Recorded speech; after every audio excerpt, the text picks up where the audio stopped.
नमस्कार शेतकरी मित्रांनो. आज मी उभा आहे की आमच्या या बीटरूटच्या प्लॉटमध्ये. मित्रांनो, बीटरूट ही एक अशी शेती आहे जी की अत्यंत कमी दिवसामध्ये आणि कमी खर्चामध्ये हार्वेस्टिंगला येणारी गोष्ट आहे. मित्रांनो, आमचा हा सर्वात जुना व्यवसाय म्हणजे बाग शेतीकडे वळण्याच्या आधीचा व्यवसाय हा भाजीपाला शेती हाच होता आणि त्यामध्ये आम्ही बीटरूट हे पीक प्रामुख्याने घेत राहायचो. तर मित्रांनो, ह्या बीटरूटच्या बाबतीमध्ये लागवडीपासून ते हार्वेस्टिंगपर्यंतचं जे काही गोष्टी असतात त्याचा एक सविस्तर व्हिडिओ बनवावा अशी कल्पना काही दिवसापूर्वी माझ्या डोक्यामध्ये आली होती आणि आमचे हे बीटरूटचे विरळणी सुरू आहे. म्हणजे काल परवापासनं आम्ही या प्लॉटमधलं बीटरूटचं विरळणीचं काम सुरू केलेलं आहे. मित्रांनो, बीटरूट हे साधारणतः 75 ते 70 ते 75 दिवसामध्ये हार्वेस्टिंगला येणारं एक भाजीपाला पीक आहे. हे भाजीपाला पिकामध्येच या गोष्टी मोडतात. हे कंद पीक आहे. परंतु याचं संपूर्ण सुरुवातीपासून ते शेवटपर्यंतची माहिती आपण याच्यामध्ये एक चर्चा करूयात. मित्रांनो, या चॅनलवरती तुम्ही जर नवीन असाल आणि आमचे असेच नवीन व्हिडिओज तुम्हाला पाहायला जर आवडत असतील तर तुम्ही आमच्या चॅनलला सबस्क्राईब जरूर करा. मित्रांनो, आम्ही बीटरूट करत असताना यापूर्वी जे करायचो म्हणजे आम्ही सारे गादी गादी वाफे करून त्याला त्याच्यामध्ये शिंपडून त्याला आपण कालवून घ्यायचो. पण आम्ही यावेळेस नवीन एक पद्धत वापरली आणि ती एकदम सक्सेसफुल झाली. ती अशी की आम्ही हे करत असताना याची पेरणी केली आहे. बीटरूटाची जे बियाणं आहे त्याची पेरणी केली आहे आणि ती पेरणी अत्यंत उत्तमरित्या आम्हाला ते सक्सेसफुल वाटलं. त्याच्यामधलं अंतर किंवा त्या सर्व गोष्टी ज्या झाल्या त्या अत्यंत उत्तम झाल्या. त्याची पेरणी केली कशी? तर मित्रांनो, आम्ही जे आमच्याकडे कांद्याचं खूप म्हणजे फेमस पीक आहे. कांद्याचं पीक हे असतं आणि ॲक्च्युली खरं तर सांगायची म्हणजे गोष्ट ह्या ठिकाणी कांदे होते या बीटरूटच्या ठिकाणी. पण अत्यंत जास्त पावसामुळे यावर्षी कांद्याचं पीक आमचं वाया गेलं आणि त्याच्यामध्येच रोटावेटर मारून आम्ही या ठिकाणी बीटरूटची पेरणी केली होती आणि ते आता व्यवस्थित ते आलेलं आहे. मित्रांनो, पेरणी करताना आम्ही एक गोष्ट म्हणजे प्रायोगिक ह्याच्यावरच ती पेरणी केली होती. जे कांद्याचे बियाणाचे ज्या हे असतात त्याच्या आतमधल्या फिरक्या असतात, तर त्यांना आपण बसवलं आम्ही त्याच्यामध्ये आणि त्या 9 फण त्याला जे असतात त्याच्या ह्याच्यामध्ये तर साधारणतः 6-6 इंचावरती त्याचा एक फण असतो पेरणीसाठीचा. तर त्याच्यामध्ये आम्ही त्याची पेरणी केली. काही ठिकाणी असं म्हणतात की त्याला शिंपडलंच पाहिजे किंवा मग तेही आम्ही केलेलं आहे आणि हेही केलेलं आहे. पण ह्या दोघांचाही रिझल्ट एक समान आहे. त्यामुळे आपण शिंपडण्याच्या बाबतीमध्ये आपली मॅनपॉवर जास्त जाते किंवा आपला जास्त वेळ वाया जातो. त्यामुळे आपण एक पेरणीचा हा पर्याय आपण निवडू शकता मित्रांनो. आता ह्याच्यामध्ये प्रामुख्याने आम्ही जो वाण निवडलेला आहे ह्या प्लॉटमध्ये तो हा नामधारीचं मधुर सीड्स आहेत आणि आमच्याकडे याच्या आधी गोल्डन सीड्सचं लालिमा हे पण आमच्याकडे आहे. तर ह्या दोन्ही याच्यामध्ये जर कंपॅरिझन केलं तर साधारणतः एक खर्चांचा थोडाफार म्हणजे थोडाफार नाही बऱ्यापैकी फरक येतोय. जे लालिमा जे आहे गोल्डन सीड्सचं ते जरा महाग पडतं म्हणजे दुपटीने महाग पडतं साधारणतः. आम्हाला जो नामधारीचा 200 ग्रॅमचा डब्बा मिळालेला आहे तो 520 रुपयांना मिळालेला आहे आणि तो 200 ग्रॅमचा डब्बा 1100च्या आसपास काहीतरी तो मिळालेला आहे. म्हणजे असं दुपटीचा खर्चामध्ये थोडा फरक पडतो. त्याच्या साईज क्वालिटीमध्ये थोडाफार फरक आहे. पण ठीक आहे. तेही त्याच्या बाबतीत ते ठीक आहे आणि आमच्या ह्या ज्या प्लॉटचा आहे ह्याच्या बाबतीत ठीक आहे. तो दुसरा प्लॉट आहे थोडासा कमी वयाचा आहे. आत्ताशी त्याला 1 महिन्याचा अंदाज होत आला आहे. याला 70 दिवस पूर्ण झालेत आणि याचं हार्वेस्टिंग सुरू आहे. मित्रांनो, याच्यामध्ये आणखी काही व्हरायटीज आहेत. आपण जर सर्च करायला गेलो तर सकाटाचं जे आहे ते पण आहे. मैकोचं पण माहीलाल 2 हे पण आहे. ह्या पण व्हरायटीज सायमल्टेनियसली चांगल्या उत्पन्न देणाऱ्या आहेत. पण आम्ही प्रामुख्याने या 2च व्हरायटी करत असतो की गोल्डनची आणि ही नामधारीची जी मधुर आहे ती. आता यात पाहायला गेलं तर याचा खर्चाचा एकंदरीत हिशोब केला तर साधारणतः या 10च गुंठ्याचा प्लॉट आहे. दुसरीकडे माझा आहे तो 1 एकरचा प्लॉट दुसरीकडे आहे. तर ह्या 10 गुंठ्याच्या प्लॉटचं मी तुम्हाला खर्चाचं गणित सांगतो त्याने तुम्हाला एकराचं एक साधारणतः गणित लावता येईल. आता याचा जर खर्चाचा विचार केला तर याच्यामध्ये 2.5 डबे जे नामधारीचं मधुरचं जे बियाणं आहे ते 2.5 डबे पडलंय म्हणजे साधारणतः एक 1200-1250 रुपयांचं बियाणं पडलंय आणि त्याच्यामध्ये आम्ही याला 19-19-19 असं एक साधारणतः 30 किलो खत याच्यामध्ये दिलं होतं.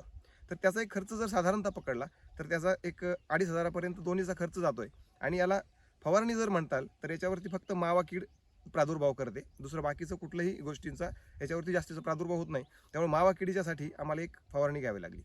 आता आम्ही पेरणीनंतर 48 तासामध्ये याच्यावरती जे तणनाशक असतं आम्ही कांद्यावर जे वापरतो टर्गा सुपर आणि गोल यांचं अत्यंत अल्प प्रमाण घेऊन 48 तासाच्या आसपास याची एक फवारणी आम्ही केली होती पेरणीच्या नंतर.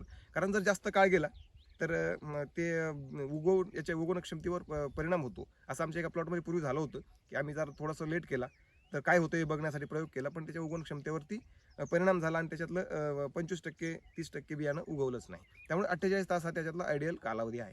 आता याच्यामध्ये जर पाहायला गेलं तर याच्या उत्पन्नाच्या म्हणजे एकंदरीत बाबतीमध्ये आज आम्ही आमच्या बाजारामध्ये गेलो होतोही, तर साधारणतः याचा सध्या 10 ते 15 रुपयांचा एक रेट चालू आहे. मित्रांनो, भाजीपाला पिकाचं एक असं एक म्हणजे प्रामुख्याने हे सांगता येत नसतं की याचा एवढा फिक्स रेट आहे. कारण भाजीपाला मागणी आणि पुरवठा याच्यामध्ये जसं जसं फरक पडत जातो तसं तसं त्याचं एक गणित, त्या रेट्सचं गणित हे बदलत जात असतं. त्यामुळे साधारणतः याचा मागच्या काही दिवसामध्ये याला 25 रुपयापर्यंत रेट होता. आणि म्हणजे हिवाळ्यात साधारणतः एक हिवाळ्याच्या दिवसामध्ये बीटरूटची जी मागणी आहे ती बऱ्यापैकी जास्त असते. परंतु आमच्याकडे कांदा हे प्रामुख्याने पीक असल्यामुळे हिवाळ्याच्या दिवसामध्ये याला आम्ही जास्त करून कधी हे केलं नव्हतं, पण यावर्षी आम्ही केलं आणि याचं व्यवस्थित हे आहे. मित्रांनो, मी काही जास्त गप्पा मारत नाही. 4 लाख आणि 5 लाख एकरामध्ये होतात असं काही होत नाही. म्हणजे मला काही व्हिडिओ चालवण्यासाठी थंबनेल नाही लावायची की एकरात 5 लाख नफा कमवा आणि बीटरूटची शेती करा, असं काही करू नका. तुम्ही करताना काय करा, मार्केटचा अभ्यास करा. आपल्या आसपासचं मार्केट काय चालतंय याचं एक गणिताचं अभ्यास करा.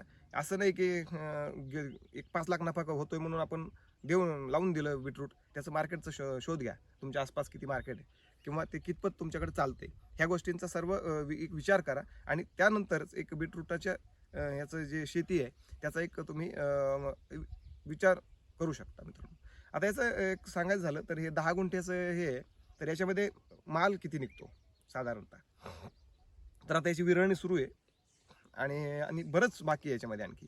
साधारणतः एक 2 टनाच्या आसपास, 2 टनाच्या मागे पुढे 2.25-2 टनाच्या आसपासचा याच्यामध्ये माल निघेल. म्हणजे 10 गुंठ्याचा विचार केला, 10 गुंठे म्हणजे एकराचा चौथा भाग झाला, तर आपण एका एकराचं गणित लावू शकतो. 8 गुंठे 8 टन ते 9 टनाच्या आसपासचा म्हणजे 7 ते 10 टनाच्या फ्रिक्वेन्सीमध्ये हा याच्यामध्ये माल निघू शकतो. कारण याच्यात आपण मेहनत घेतो, आपण जी आपली याच्यासाठी काम करत असतो त्याचाही परिणाम याच्यावरती होत असतो. आपला माल किंवा आपलं शेत शेताची जमिनीचा पोत जो असेल किंवा जमिनीची जी प्रकार असेल त्याच्यानुसारही ह्याच्यामध्ये प्रामुख्याने बदल होत असतात त्याचे टनेजमध्ये. आता जमीन कशी चालते, तर जास्त काळी जमीन आहे, पाणी सोडणारी काळी जमीन असेल किंवा ऑल टाईप म्हणजे प्रत्येक प्रकारची जमीन याच्यासाठी चालते.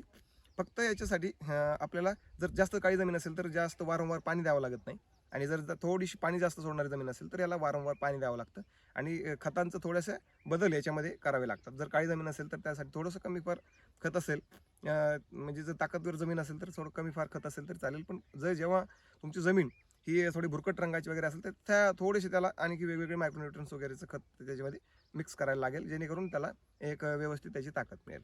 मित्रांनो, एक साधारणतः ओव्हरऑल आपण म्हणजे ह्या बीटरूटच्या शेतीकडे पाहायला गेलं तर अत्यंत कमी खर्च आणि कमी वेळ आणि कमी मॅन पॉवर असं जरी म्हटलं याच्यासाठी लागणारी, तर अशी एक ही शेती आहे. कारण याच्यामध्ये फवारणीचा जास्त वैताग नाही आहे आणि आपण एक खुरपण लागते याच्यासाठी साधारणतः, आणि ज्यावेळेस काढतो आपण त्यावेळेस थोडीफार मजुरांची गरज लागते आणि ते कमी दिवसामध्ये येणारं पीक आहे. जर तुम्ही वारंवार एका शेतामध्ये घेत असाल तर कमीत कमी 4 पिकं म्हणजे 4 वेळा त्याचं रोटेट आपण जर केलं तर 4 वेळा आपण एकाच ठिकाणी ते पीक घेऊ शकतो किंवा बदल करून वेगवेगळ्या ठिकाणी म्हणलं तरी 2 ते 2.5 महिन्यांमध्ये हे जे पीक येते त्याच्यामुळे आपण याला कमी वेळेमध्ये हार्वेस्ट करू शकतो, असं एक पीक आहे. मित्रांनो, हे भाजीपाला पीक आहे, तर त्याच्यावरती आपण बाकीच्या गोष्टींचा खूप प्रभाव याच्यावरती पडत असतो. त्यामुळे वातावरण आणि ह्या गोष्टी याच्यावरती जास्त काही इफेक्ट करत नाहीत. परंतु पावसाळ्यामध्येही हे येतं, म्हणजे असं नाही की हे फक्त सीझनल पीक आहे. हे पूर्ण वर्षामध्ये आपण याला कधीही हे पीक करू शकतो आणि याचे बाजारामध्ये मागणी ऑल टाईम असते. फक्त काही वेळात काय होतं, पुरवठा जास्त होतो, त्यामुळे याची किंमत थोडीशी कमी जास्त होत असते. पण आपण साधारणतः एक गणित असतं की ज्यावेळेस जास्त पुरवठा वाढलेला असतो बाजारामध्ये, ज्यावेळेस किंमत कमी झालेली असते त्यावेळेस आपण याची शेती केली, तर आपण ज्यावेळेस करत असतो त्यावेळेस लोक यांच्याशी कंटाळलेले असतात आणि त्या टायमामध्ये जर आपलं तिथून पुढे 2-2.5 महिन्यामध्ये पीक बाजारामध्ये आलं तर त्याला एक उत्तम दर या ठिकाणी मिळू शकतो. असं मला म्हणायचं मित्रांनो. धन्यवाद.